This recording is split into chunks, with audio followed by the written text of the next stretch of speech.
Google is essentially an arm, an extension of the federal government. They have special contracts with the government. They work, directly with the NSA and others, as Edward Snowden revealed. And the amount of power, the amount of data, the amount of control that is centralized in the hands of just a few people is really just scary and disgusting. And The War Room. Infowars.com/show. Reminiscent of David and Goliath, Gab AI owner sues Google, the giants that are censoring and trying to create this atmosphere of political correctness on the internet, essentially safe spaces that ensue and encompass the entire web.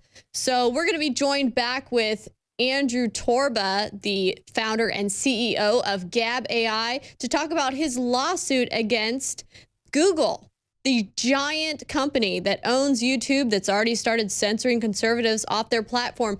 But before we go back to Andrew, I want to take this time to quickly remind you guys to support our operation by going to our store, InfoWars store, to get some of the knockout, which is 40% off. Now, let me say, this knockout is amazing, helps me sleep.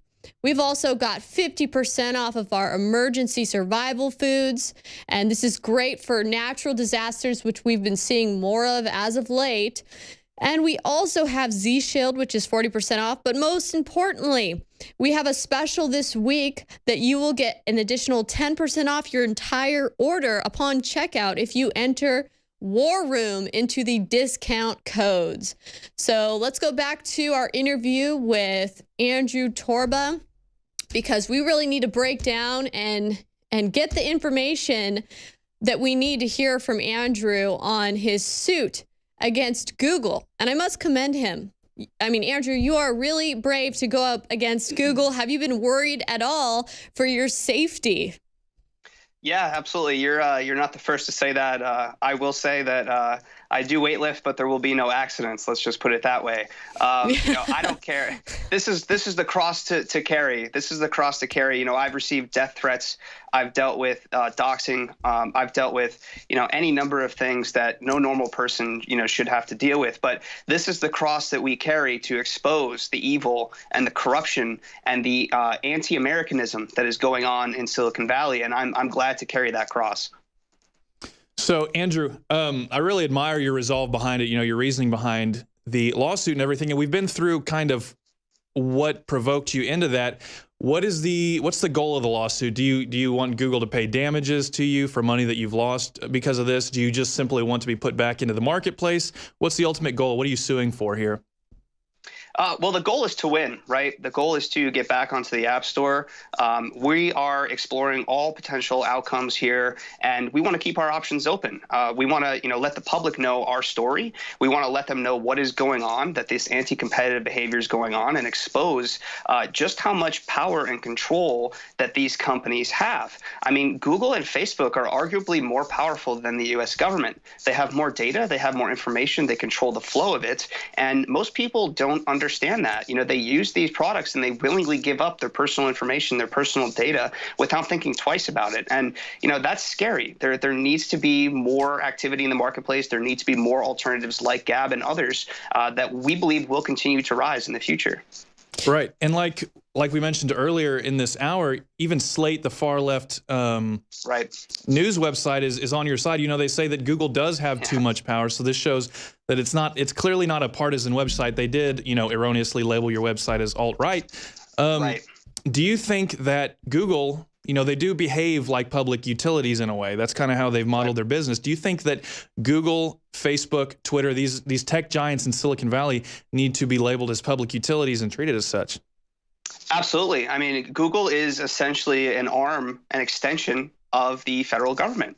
They have special contracts with the government. They work, directly with the NSA and others, as Edward Snowden revealed.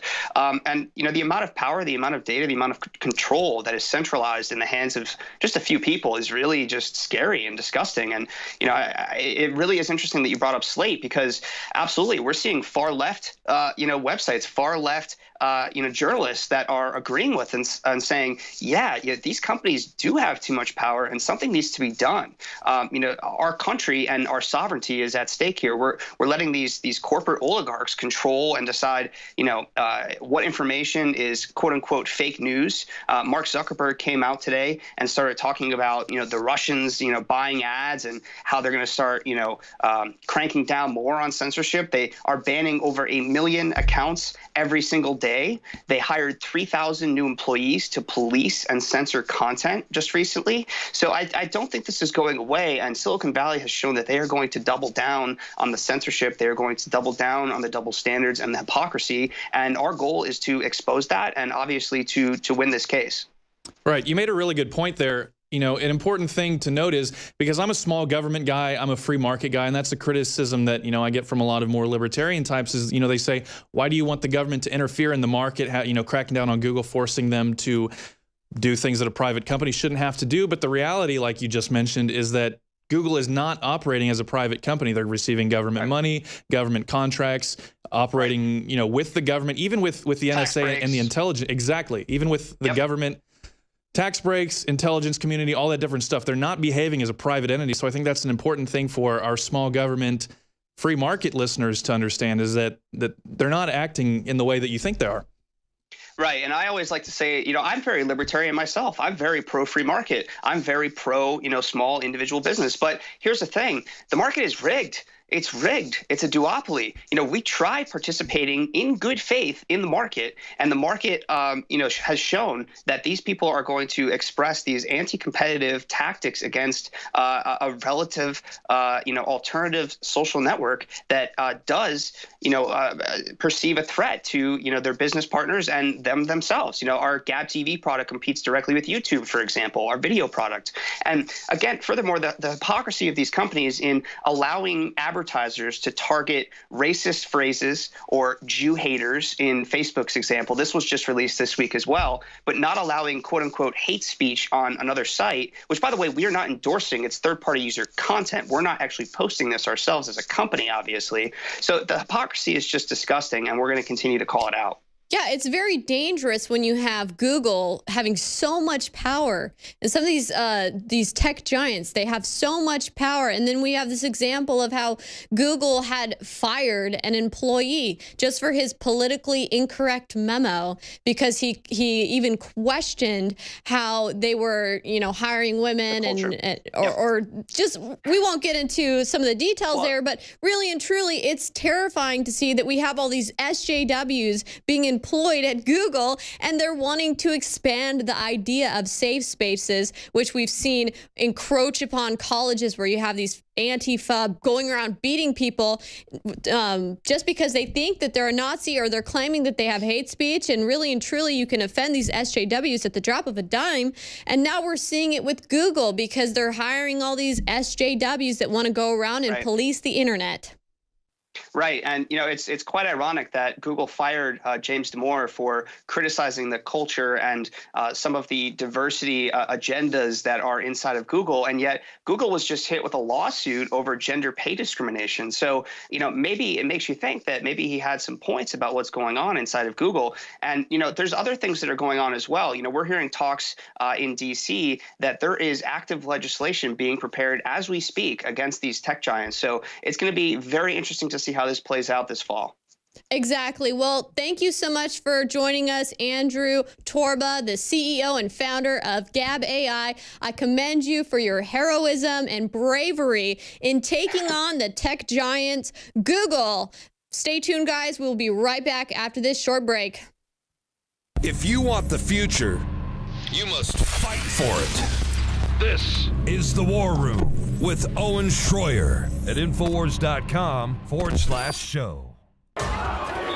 Thank you all for coming together to represent our party at its best. I am standing in the middle of 1984 civilization. Let resistance equal progress. Yeah, this kind of feels fascist to me, yet they're out here protesting fascism. They put it in their music videos, they hold up decapitated heads, plays in the New York Public Theater. Are you trying to fight me, bro? Yeah, trying to engage in political discourse with these people, and you've seen the responses time and time again. And this represents the strength, the courage, and the bravery, we can have freedom and prosperity.